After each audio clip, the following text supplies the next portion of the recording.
Right, y'all, we're back in the kitchen. Let's make something fancy. I got a suggestion recently and I like it. We're going to do a Battenberg, which is basically, it's a checkerboard cake.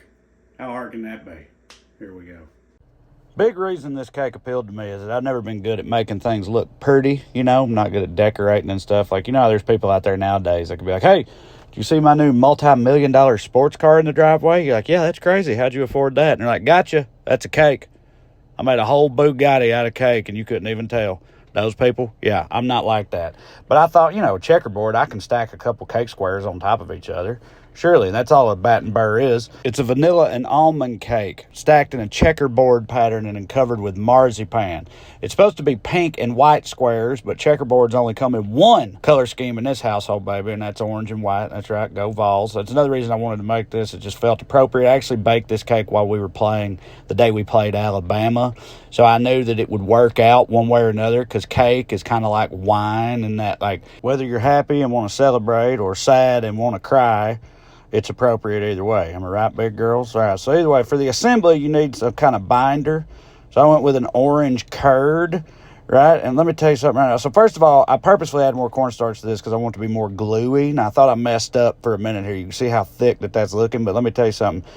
Just so you know, that came out to be a silky, smooth, citrusy triumph. That damn curd is one of the best things I've ever made. But anyway, now it's time to assemble. So here's the deal. This recipe called for square cake pans. I didn't have any, so I used loaf pans, and I thought that wouldn't matter because I'm dumb about stuff. These came out way too short. I realized immediately if I did the traditional 4-square pattern, it would appear to be a cake for ants. So I decided, I knew immediately I had to call an audible, you know, sort of adapt on the fly, change the design, make it work. You know, I believe in myself. You guys will have to wait to see how that turned out. But first, we have to make the marzipan coating, which is just almonds, sugar, and some kind of binder. And somehow this first batch came out way too thin and floppy, made the cake itself look lumpy. You know, just every descriptor that you don't want anywhere near your cake, that's what it was giving me. So I had to make another batch of marzipan, double coat it, and I think that kind of did the trick, right? So now it's time for the big reveal. You ready? Here it comes. Slow and steady, baby. Look out. Oh, look at that.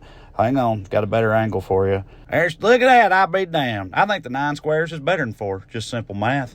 Anyway, this last part I had to edit around because I kept watching the game in between, and we threw a pick 6 before half, and I almost threw the goddamn cake across the room, but it was good.